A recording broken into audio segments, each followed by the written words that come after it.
In this video, we will see how to use text split function in MS Excel. Suppose हमें इस तरीके का data दिया गया है जिसमें सेपरेटर स्पेस है और दूसरे तरीके का डेटा जिसमें सेपरेटर M% है एंड अदर हैंड हमें तीसरा जो डेटा दिया है उसमें सेपरेटर 8 है। तो अगर हमें इन्हें सेपरेट करना है कि इसमें से विक्रम सिंह एंड आर अलग अलग करना है, ऐसे श्याम अक्षत कुमार पांडे, इस तरीके से इनको सेपरेट करना है, तो इसके लिए MS एक्सेल में फंक्शन है that is text split function. Text split, अगर इसके सिंटैक्स को देखें तो इसमें जो पहला पैरामीटर है वो हमको एज अ टेक्स्ट पास करना है, यानी कि हमारा डेटा पास करना है। तो जो मेरा डेटा है करंटली वो V2 कॉलम में है, देन कॉमा, उसके बाद यहाँ पे कॉलम डेलीमीटर, मतलब जो आपका सेपरेटर है वो कौन सा है। तो इस वाले केस में जो हमारा सेपरेटर है दैट इज़ स्पेस। तो इन्वर्टेड कॉमा में आप यहाँ पे अपना स्पेस टाइप करिए और इन्वर्टेड कॉमा को बंद कर दीजिए। देन अगर हमें रो डेलीमीटर पे भी जाना तो आप रो के लिए भी आगे पैरामीटर पास कर सकते हो। और फिलहाल हमारा जो डेटा है वो कॉलम लेवल पे ही है, तो हमें इसको इधर ही क्लोज कर देना है। Then close the bracket, then press enter.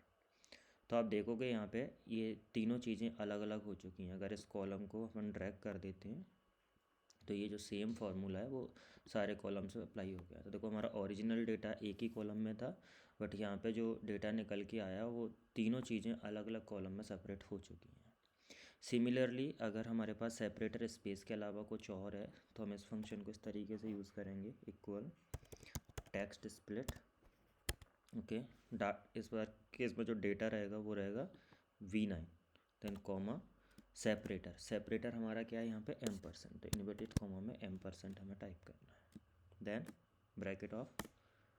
तो देखो यहाँ पे इस केस में भी ये डेटा स्प्लिट हो चुका है, यस। एंड नाउ इस केस में जो डेटा जो सेपरेटर है डेटा में that is at email ID है।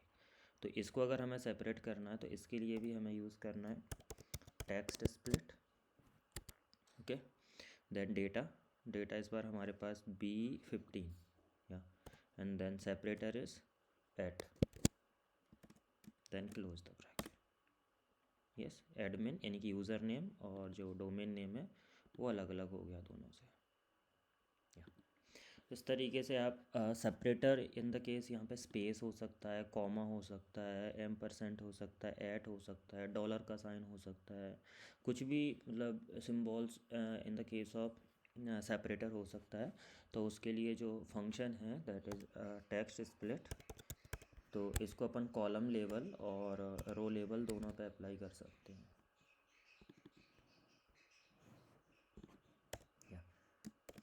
ये इसका सिंटैक्स है, टेक्स्ट कॉलम डेलीमीटर, ऑप्शनल रो वाला पोर्शन अगर आपको रो लेवल पे भी इनको सेपरेट करना तो।